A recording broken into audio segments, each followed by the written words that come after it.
కాంగ్రెస్ ప్రభుత్వం ప్రజల విశ్వాసాన్ని కోల్పోయిందని బీజేపీ ఎంపీ ఈటెల రాజేందర్ విమర్శించారు. సర్కారుపై రైతులు, విద్యార్థులు, మహిళలకు నమ్మకం పోయిందన్నారు.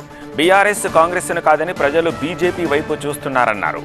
కాంగ్రెస్ వైఫల్యాలపై తమ పోరాటం కొనసాగుతుందని చెప్పారు ఆయన. ఇందుకోసమే రేపు హైదరాబాద్ సరూర్ నగర్ గ్రౌండ్స్లో భారీ బహిరంగ సభ నిర్వహిస్తున్నట్టుగా ఈటెల ప్రకటించారు.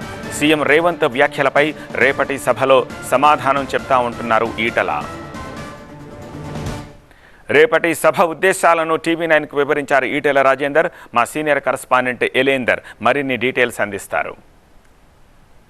బీజేపీ భారీ బహిరంగ సభను తలపెట్టింది. ఎట్లా ఉండబోతుంది, ఎవరు రాబోతున్నారు అంశానికి సంబంధించి మనతో మాట్లాడేందుకు మల్కాజ్గిరి ఎంపీ ఈటెల రాజేందర్ ఆయనతో మాట్లాడదాం. సార్, ఎట్లా ఉండబోతుంది సార్ ఈ సభ ద్వారా? ఏం చెప్పబోతున్నారు? ఇప్పటికే ప్రజలకి విశ్వాసం పోయింది. విద్యార్థులకు ఇచ్చినటువంటి హామీలు కావచ్చు, ఇవాళ నిరుద్యోగ యువతకు ఇచ్చిన హామీలు కావచ్చు, మహిళలకు ఇచ్చిన హామీలు కావచ్చు, రైతాంగానికి ఇచ్చిన హామీలు కావచ్చు, ఇవన్నీ కూడా విఫలమైనవి. రేవంత్ రెడ్డి గారు మాటల గారెడి తప్ప వాస్తవ రూపంలో ఇక్కడ పనిచేస్తలేదని అర్థమైపోయింది. ఆనాటి కేసీఆర్ ప్రభుత్వం ప్రజాక్షేత్రంలో ఎలిసిపోవడానికి, నిజస్వరూపం తెలవడానికి సంవత్సరాలు పడితే రేవంత్ రెడ్డి గారి ప్రభుత్వం నిజస్వరూపం తెలవడానికి నెలలు మాత్రమే పట్టింది. ఇక ఇప్పుడు రెండు పార్టీల మీద విశ్వాసం సన్నగిలిన ప్రజానికం భారతీయ జనతా పార్టీ మాత్రమే ఇవాళ రేపు రాష్ట్రాన్ని కాపాడగలదు. భారతీయ జనతా పార్టీ నాయకత్వంలోనే ఇవాళ దేశం ఎట్లయితే పురోగమిస్తుందో, మోడీ గారి నాయకత్వంలో ఇవాళ ఒక స్టేబుల్ గవర్నమెంట్ ఉందో అలాంటి గవర్నమెంట్ ఇక్కడ రావాలని చెప్పి ప్రజలు భావిస్తూ ఉన్నారు. తప్పకుండా ప్రజలకు ఇచ్చిన మాటని నిలబెట్టుకోవాలని చెప్పి ప్రజల పక్షాన భారతీయ జనతా పార్టీ నాయకత్వం వహించి ఉద్యమాలు చేస్తుంది.